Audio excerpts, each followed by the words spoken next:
자, 다니엘서는 구약 성경을 대표하는 예언서죠. 그런데 그 전체 내용 중 절반 이상이 다니엘과 세 친구의 신앙 이야기로 채워져 있는 것입니다. 왜 그럴까요? 이상하지 않습니까? 요한계시록의 경우에는요, 처음부터 그 끝까지 계시와 예언으로 채워졌습니다. 그러나 다니엘은 다릅니다. 다니엘서의 절반이 다니엘의 신앙 이야기로 채워진 이유는 다니엘의 신앙과 성품이 있어야만 마지막 환난과 시련을 통과할 수 있기 때문입니다. 사랑하는 성도 여러분, 이것은 굉장히 중요한 개념입니다. 이 말씀을 꼭 마음에 넣어두시기 바랍니다.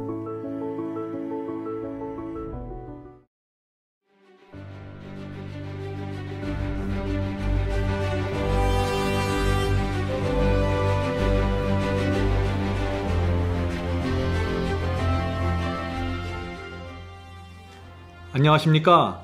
마지막 사명 바이블 칼리지의 강사 앤드류 강입니다. 오늘도 마지막 시대를 위해서 주신 다니엘서를 공부할 때 하나님의 영께서 우리와 함께 해 주시길 기도드립니다. 자, 이제 다 함께 머리 숙여 기도하고 강의를 시작하도록 하겠습니다. 하늘에 계신 아버지, 하나님께서 2500년 전에 주신 다니엘서의 예언을 들고 주 앞에 나갑니다. 저희가 이 책을 열어서 공부할 때 깨닫게 하여 주시옵소서. 저희로 하여금 장래일을 보게 하시고 그것이 성취되는 모습을 볼 때마다 믿음이 자라고 하나님을 더 분명히 알게 도와주시옵소서. 오늘도 함께 예언을 연구하는 성도들을 위해서 기도드립니다. 성도들의 가정과 건강에 축복해 주시고 특별히 예언을 이해하는 눈을 열어주셔서 새로운 차원의 신앙으로 들어갈 수 있도록 도와주시옵소서. 지금 이 시간 우리 모두에게 오셔서 하나님의 영으로 감동시켜 주시옵소서. 그 마음이 하나님의 예언을 받아들일 수 있도록 준비시켜 주시기를 예수 그리스도의 이름으로 간절히 기도합니다. 아멘. 우리는 예언을 공부해야 하는 세 가지 이유를 살펴보았습니다. 또한 계시록 12장에서 하늘에서 전쟁이 벌어진 그 장면을 보았습니다. 하늘 천사의 3분의 1이 사탄의 미혹에 빠져서 하늘에서 쫓겨나 이 지구로 내려왔던 사실을 확인했죠. 하늘에서 하나님과 함께 살던 그 천사의 3분의 1이 기만당했는데 이 지구에서는 얼마나 많은 사람들이 사탄과 악령들에게 기만당해 왔고 지금도 기만당하고 있을까요? 두려운 사실은 성경과 기독교 역사는 대부분의 사람들이 기만당해 왔음을 말하고 있다는 것입니다. 노아 홍수 때 어떻습니까? 대부분의 사람들이 사탄의 기만에 속아서 노아의 경고를 무시하고 멸망당하고 말았습니다. 소돔과 고모라 때는 어떤가요? 대부분의 사람들이 롯의 경고를 무시하고 불로 멸망당하고 말았죠. 예수께서 이 땅에 오셨을 때는 어떻습니까? 대부분의 유대인들과 제사장들이 사탄의 미혹에 속아 율법주의에 빠졌고 그 결과 메시아를 알아보지 못하게 되었습니다. 그들은 매주 회당에서 예배드렸습니다. 날마다 메시아를 상징하는 어린 양을 잡아 죽이는 그 제사를 신실하게 드렸습니다. 그러나 그리스도를 십자가에 매달아 죽이는 일을 벌이게 된 것입니다. 사탄의 치명적인 기만에 속았던 것입니다. 그러한 역사는 중세기를 거쳐서 지금까지 계속되고 있는 것입니다. 역사와 예언을 살펴보면 사탄의 기만과 미혹이 일어날 때마다 대다수의 사람들이 멸망당하는 장면을 우리가 보게 되는 것입니다. 사탄과 하나님 사이에 벌어지는 이 전쟁에는 특징이 있는데 두 가지가 있습니다. 이 전쟁의 첫 번째 특징은 중간은 없다는 것입니다. 중간은 없습니다. 사람이든지 천사든지 모든 존재들은 하나님과 사탄 사이에 한 편을 분명하게 결정해야 하는 것입니다. 하늘도 정확하게 둘로 나누어졌습니다. 지구에서 벌어지는 전쟁에서도 정확하게 두 쪽으로 나눠지게 될 것입니다. 구원받는 자들과 멸망받는 자들로 정확하게 둘로 나누어지게 될 것입니다. 단 한 명도 중간은 없게 될 것입니다.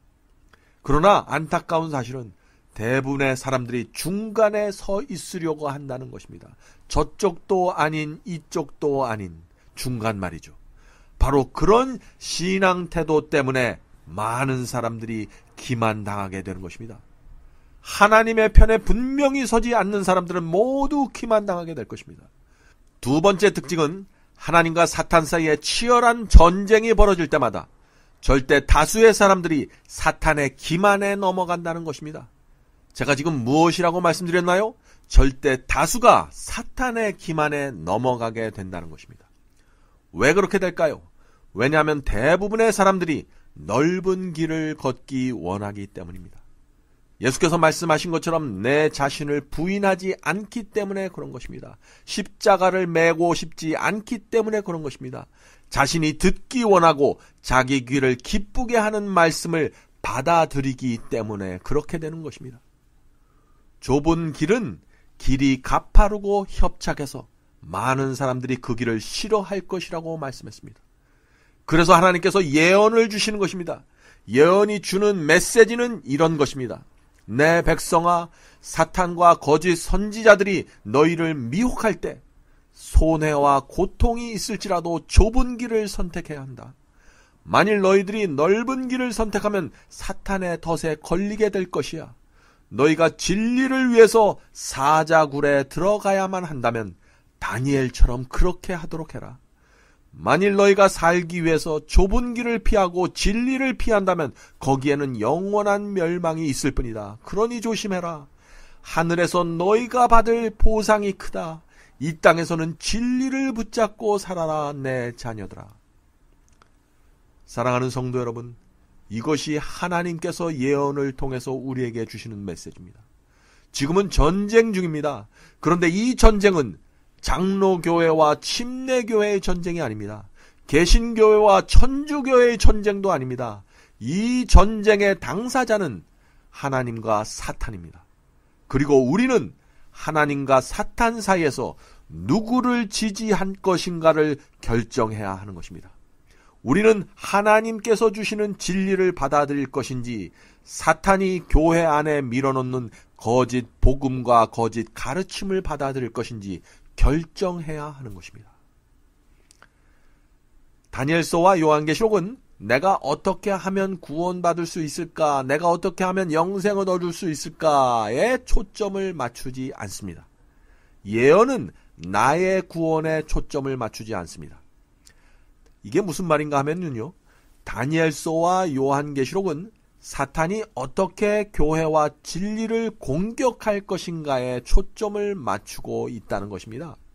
그래서 사탄이 교회를 이때 이런 방법으로 공격할 것이다. 그러므로 그때 성도들은 이 길로 가지 말고 저 길로 가야 한다라는 것을 말해주는 것이 다니엘서와 요한계시록입니다.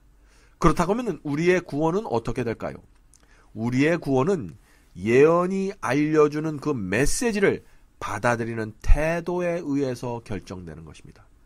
그리스도께서 이 땅에 탄생하셨을 때 메시아의 탄생에 대한 예언을 어떻게 이해하고 받아들였는가에 따라서 구원이 결정되었던 것처럼 각 시대마다 예언을 받아들이는 그 사람들의 태도에 따라서 그 각자 구원과 멸망이 결정되게 되는 것입니다.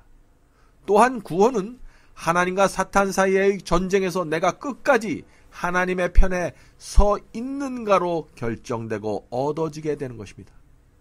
하나님의 승리를 위해서 내 생애를 바친 결과로 자연스럽게 얻어지는 열매가 바로 구원인 것입니다.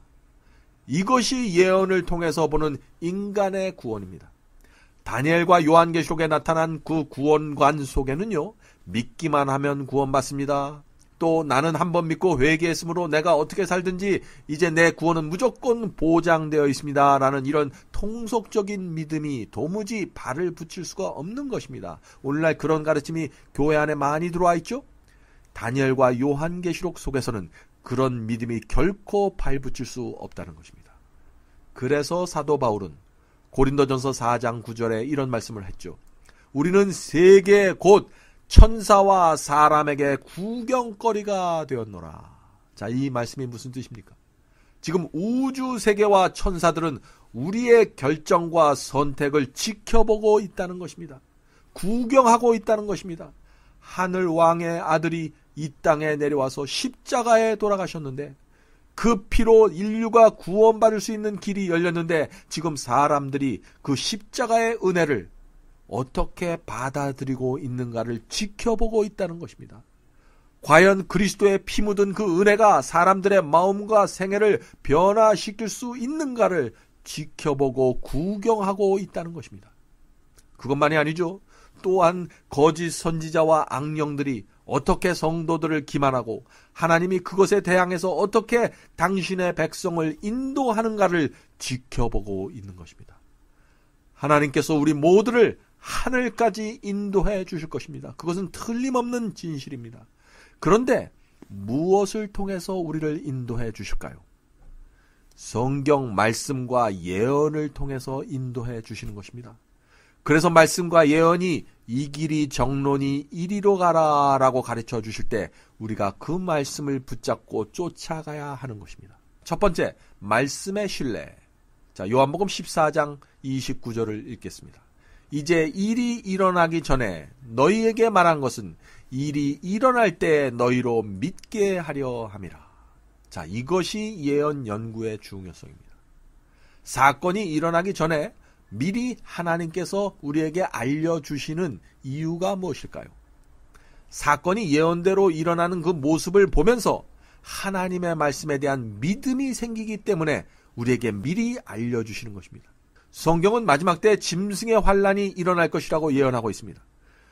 그러므로 짐승의 표 환란이 언제 어떻게 일어난다는 사실을 우리가 예언 연구를 통해서 공부해 보면은요, 실제로 짐승의 환란이 일어날 때 두려워하는 것이 아니라 오히려 하나님의 말씀에 대한 믿음이 생기게 되는 것입니다. 아, 그 예언 말씀 그대로 지금 이 사건이 일어나고 있구나라는 사실을 확인하면서 말이죠.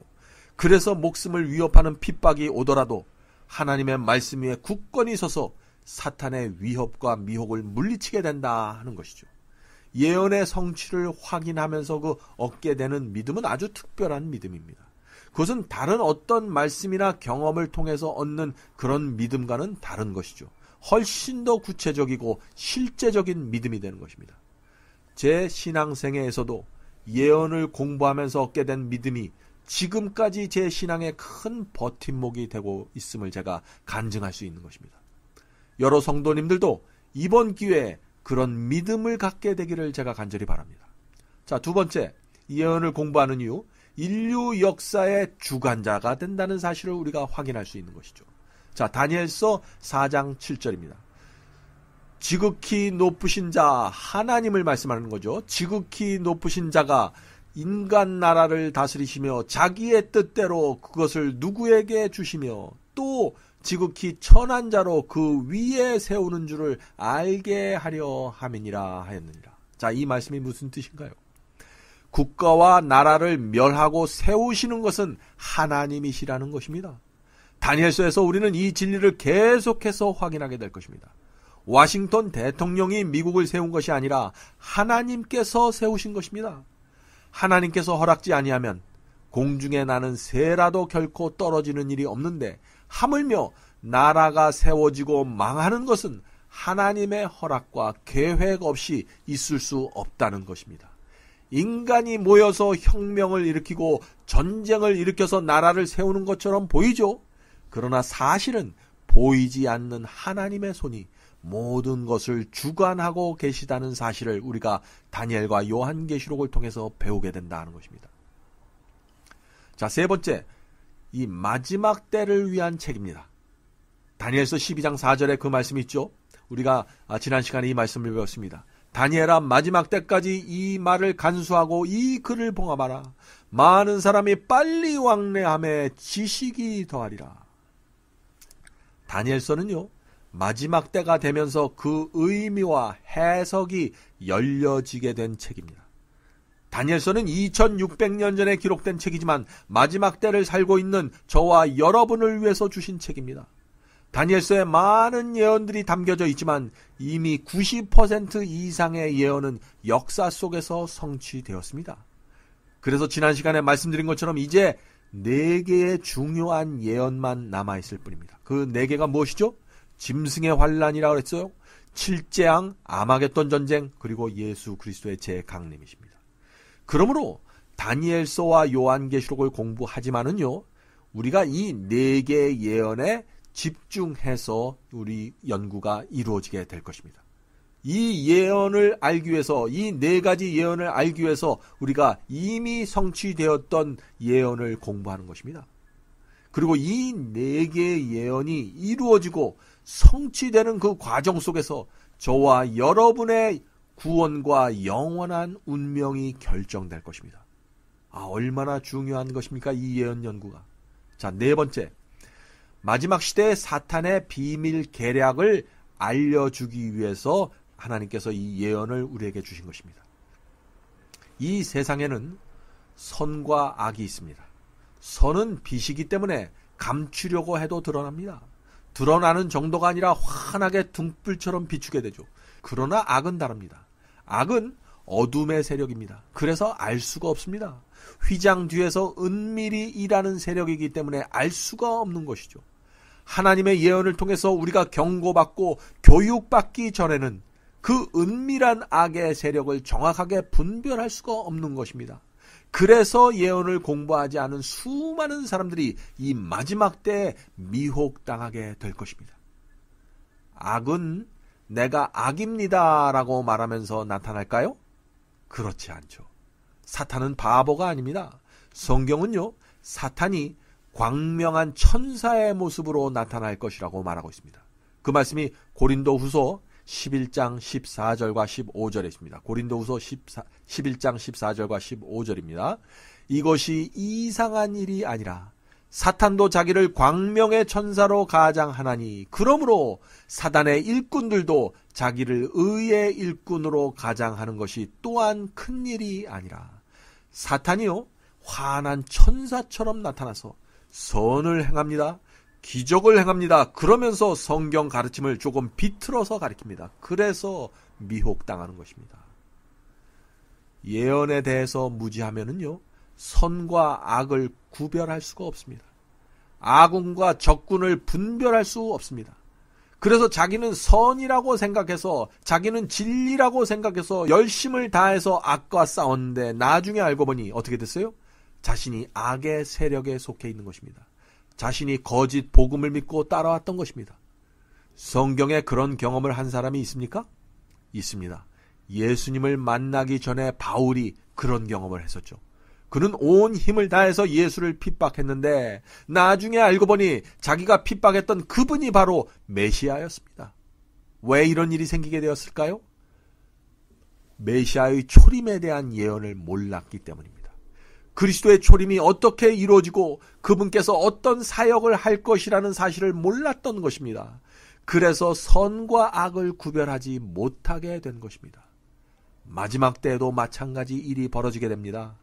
예언은 각 시대마다 나타나는 의인들의 특징을 말해주고 또한 예언은 악인들과 거짓 선지자들이 어떤 모습으로 나타나게 될 것이라는 것을 알려줍니다. 여러분들 이제 예언을 정말 공부해야겠다는 그 소원과 충동이 올라오십니까? 그러므로 마지막 시대의 예언을 모르면 하나님의 이름으로 의인들을 핍박하게 될 것입니다. 그것은 제 말씀이 아니라 예수께서 주신 경고십니다. 그 말씀이 요한복음 16장 2절에 나와 있습니다. 요한복음 16장 2절입니다. 사람들이 너희를 출회할 뿐 아니라 출교시킬 뿐 아니라 때가 이르면 물은 너희를 죽이는 자가 생각하기를 이것이 하나님을 섬기는 예라 하리라. 자, 이건 무슨 말입니까? 죽이는데 하나님을 섬기기 위해서 죽인다는 것입니다. 하나님을 섬기기 위해서 핍박한다는 것입니다. 바로 이것이 종교 핍박입니다. 하나님을 위해서 핍박하는 것입니다. 이런 핍박에는요, 양심의 가책이 없기 때문에 그 핍박의 강도가 이루 말할 수 없이 강해지게 되는 것입니다. 중세기 종교 암흑 시대에 이루어졌던 핍박이 바로 그런 핍박입니다. 그래서 그때 5천만 명 이상이나 되는 순교자가 나타나게 된 것입니다. 그런 미혹과 기만이 이제 우리 앞에 놓여 있는 것입니다. 마지막 시대의 짐승의 표 환란도 사람들이 하나님께 영광을 돌려야 한다는 그 신념으로 의인들을 핍박함으로써 이루어지게 되는 것입니다. 이것은 굉장히 중요한 개념입니다. 자, 5번째. 마지막 때 하나님의 지시를 받기 위하여 우리가 예언을 공부해야 하는 것이죠. 자, 아모스 3장 7절에 그 말씀이 있습니다. 이 말씀은 중요한 말씀입니다. 주 여호와께서는 자기의 비밀을 그종 선지자들에게 보이지 아니하고서는 결코 행하심이 없으리라. 자, 이 말씀에 나오는 비밀은 구원과 멸망의 계획에 대한 비밀을 말하는데, 하나님께서 그 구원과 멸망의 그 계획을 미리 성도들에게 알려주지 않고서는 결코 그것을 행하지 않으시겠다는 것입니다. 얼마나 감사합니까? 이 말씀은 하나님의 약속입니다. 우리는 바로 이 약속을 믿고 지금 예언을 공부하고 있는 것입니다. 그러므로 짐승의 표 환란이 오기 전에, 예수께서 이 땅에 오시기 전에 반드시 우리에게 마지막 시대의 비밀을 가르쳐 주실 것이라는 그 믿음을 갖고 이 시간에 우리가 예언을 살펴보는 것입니다. 다니엘서의 각 장별 요약과 시간성입니다. 자, 이 차트가 조금 복잡해 보이죠? 그러나 제가 간단하게 설명해 드리겠습니다. 이 도표는 다니엘서의 각 장에 나오는 예언이 언제 시작해서 언제 끝나게 된다는 것을 보여주는 막대 그래프와 같은 내용입니다. 자, 자세한 내용은 우리가 그 실제 내용에 들어가서 나중에 설명해 드리도록 하겠습니다.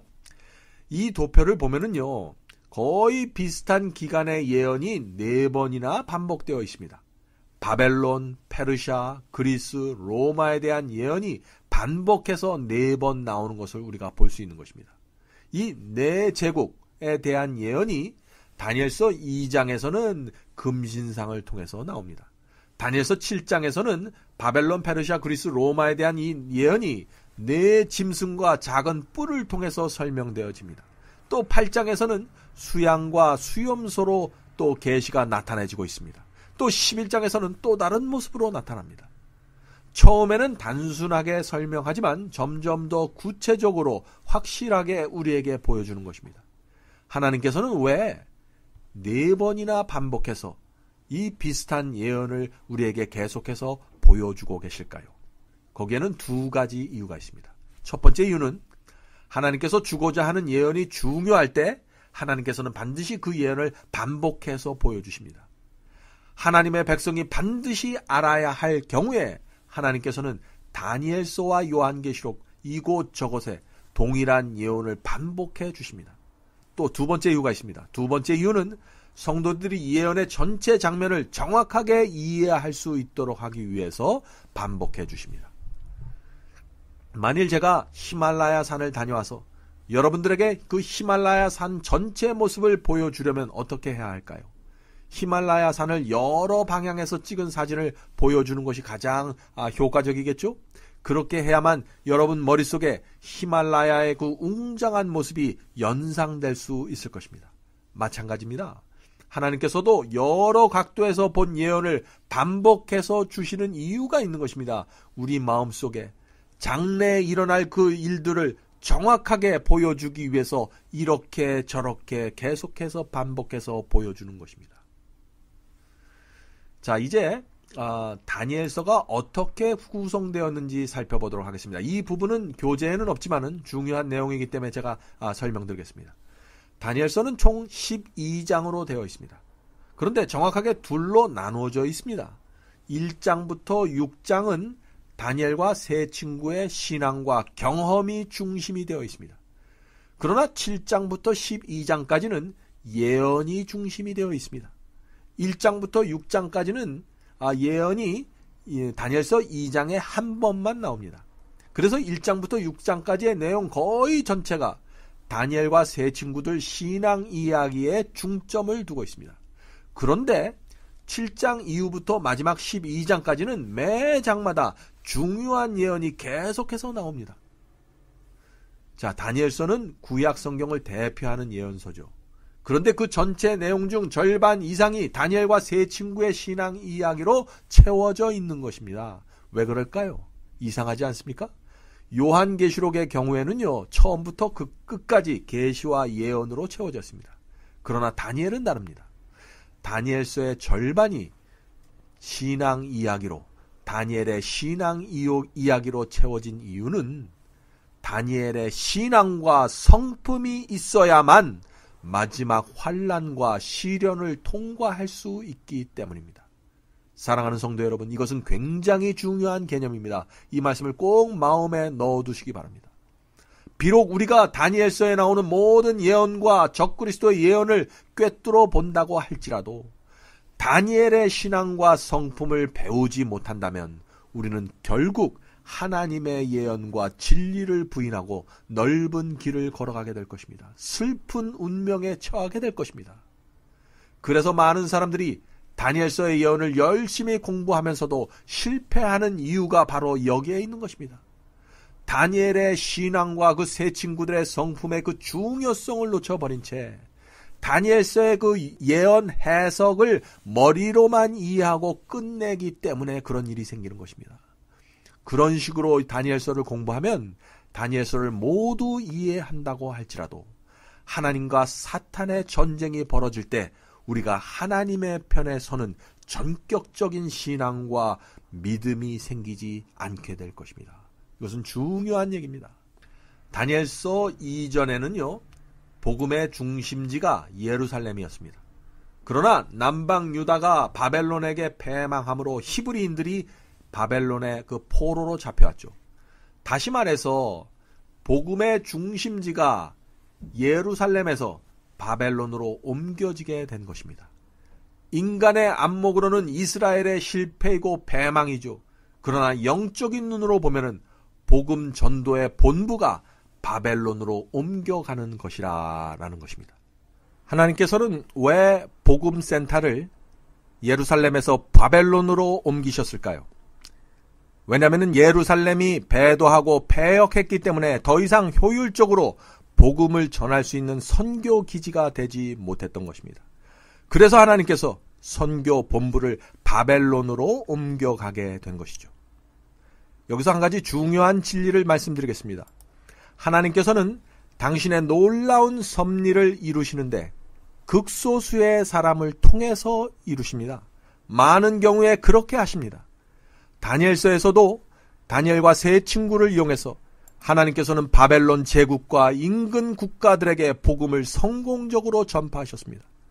바벨론에 잡혀온 수많은 히브리인들이 있었지만 그 중에는 똑똑한 사람들도 있었고 율법사들도 많았지만 하나님께서는 소년 다니엘과 그의 세 친구를 통해서 바벨론을 뒤집어 엎는 놀라운 일을 행하시는 것입니다. 성경에는 그런 역사가 많이 나옵니다. 기드온 이야기에서도 볼 수 있듯이 하나님께서는 소수의 사람들을 통해서 전쟁을 승리로 이끄셨습니다. 하나님께서는 사람의 숫자를 의지하지 않으십니다. 한 사람 또는 불과 몇 사람의 헌신과 희생을 통해서 놀라운 역사를 이루신다는 것이 성경의 사상입니다.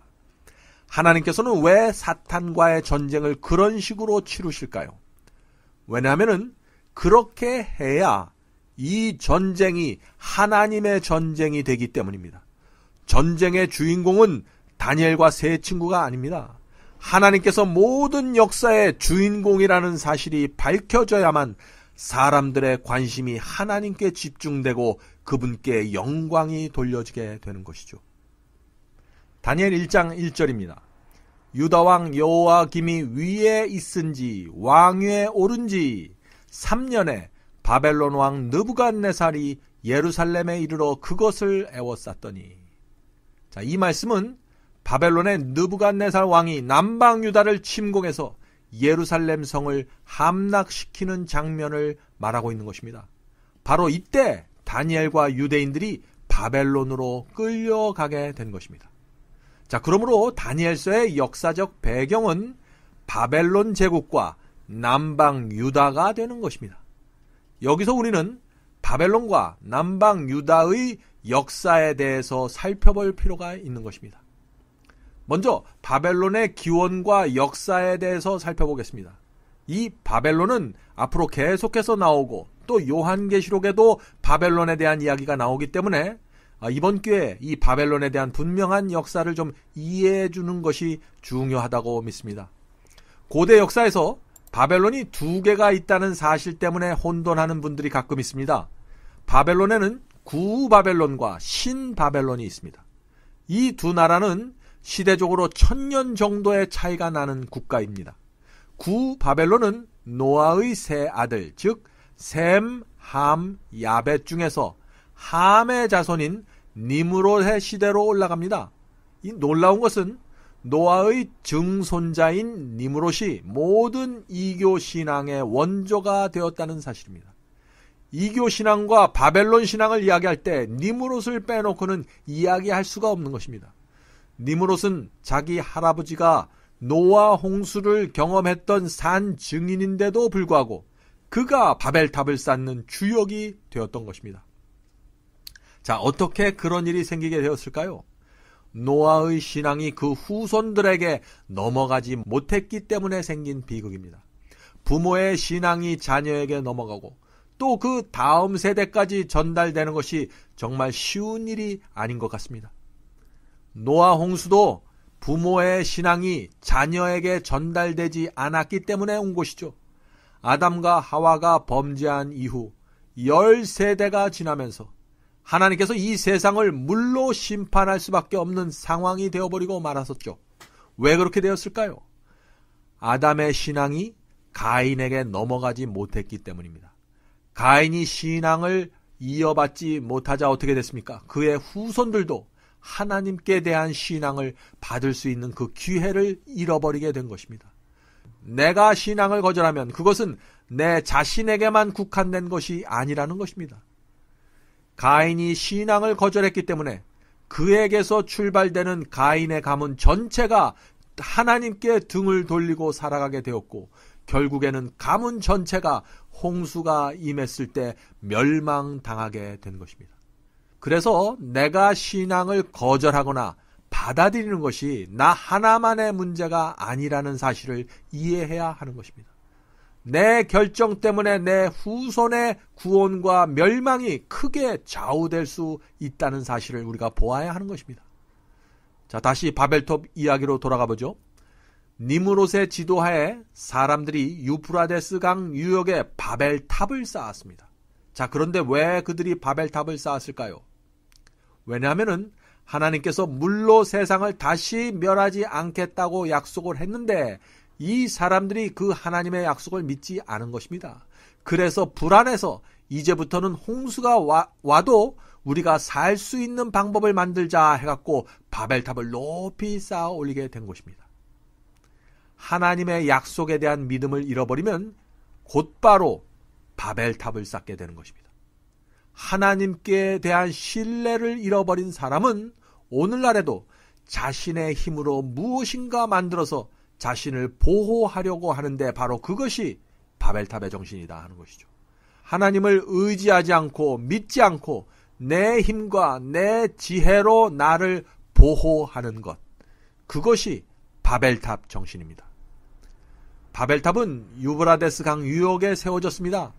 그런데 유브라데스 강은 에덴 동산에서부터 흘러나오는 강이었습니다. 이 창세기 2장 10절에 에덴 동산에서부터 흘러나가는 네 방향으로 흘러나가는 강들의 이름이 나옵니다. 그 가운데 세계 역사에서 자주 등장하는 강들이 나오죠. 그 유명한 강이 무엇이냐면 유브라데스 강과 티그리스 강입니다. 창세기에는 이 티그리스 강이 hitdegel이라는 이름으로 기록되어 있습니다. 에덴 동산에서 흘러나오는 유브라데스 강과 티그리스 강 사이에는 아주 비옥한 땅이 되었습니다. 에덴 동산 근처에서 가장 좋은 땅이 되었죠. 두 강이 흐르는 사이에 땅이었기 때문에 매우 비옥해서 고대 문화가 그곳에서 발상되었던 것입니다. 그곳을 가리쳐서 메소포타미아라고 부르는 것입니다. 메소포타미아라는 말 자체가 강 사이라는 뜻입니다. 강이 비옥해서 먹을 것이 풍부했기 때문에 최초의 도시가 바로 그곳에 세워졌습니다. 사탄은 그곳에 바벨탑을 세우고 구바벨론을 건설을 했던 것입니다. 그리고 그곳은 풍요롭고 비옥했기 때문에 그 이후로 계속해서 강대국들의 각축장이 되었고 온갖 이방 종교들이 모여들게 되었습니다. 그래서 바벨론이라고 하면은 이교의 신들, 귀신의 영들, 더러운 영들이 모이는 곳이라는 뜻이 포함되게 된 것입니다. 나중에는 그 지역이 아시리아에 의해서 점령돼서 큰 제국을 이루게 되었습니다.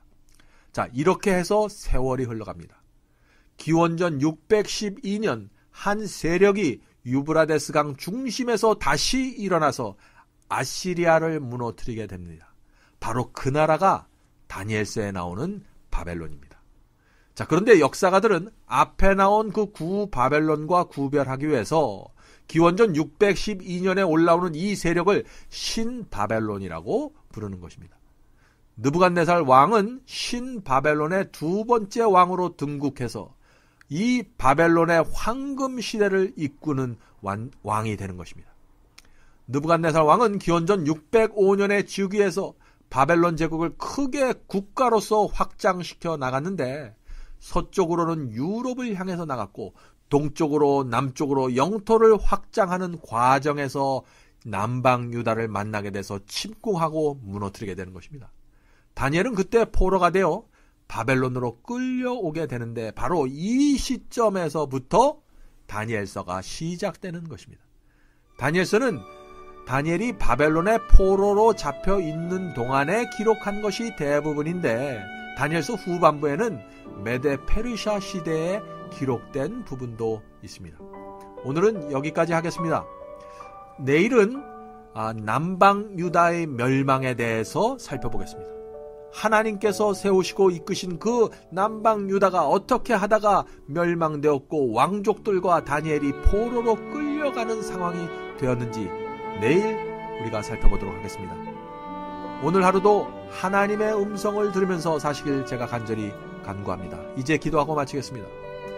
하늘에 계신 아버지, 오늘 저희가 배운 말씀 위에 축복해 주셔서 우리의 마음에 깨우침을 주시고 저희 생애를 인도해 주시길 간구합니다. 오늘 들은 말씀이 허지로 돌아가지 않도록 저에게 열심을 주시고 진리를 사모하는 영을 퍼부어 주시옵소서. 내일 다시 만날 때까지 성령께서 저희 모두를 지켜주시기를 예수 그리스도의 이름으로 간절히 기도드립니다. 아멘. 성도 여러분 모두를 바이블 칼리지에 초청합니다.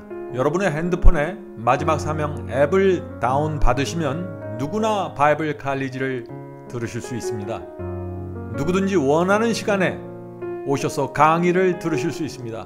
물론 무료로 들으실 수 있습니다. 다양한 주제의 강의가 이루어집니다. 기독교 역사와 수많은 교파들이 나누어진 이유와 배경에 대해서 말씀드립니다. 또 천주교와 개신교의 차이점을 살펴봅니다. 로마서, 갈라디아서, 예정론, 7년 환란과 이스라엘 제3성전, 성령을 받는 방법, 참된 방언이란 무엇인가, 참된 거듭남과 중생의 경험, 이런 주제들로 기독교인들이 꼭 알아야 할 문제들을 다루게 됩니다. 성경절 하나하나 찾으면서 설명해 드리기 때문에 새로 신앙을 시작한 분들도 누구나 쉽게 분명하게 이해할 수 있습니다. 제가 최선을 다해 설명해 드립니다. 이번 기회에 여러분의 신앙을 말씀의 반석 위에 세우게 되길 제가 간절히 바랍니다. 그럼 바이블 칼리지에서 여러분을 찾아뵙겠습니다. 감사합니다.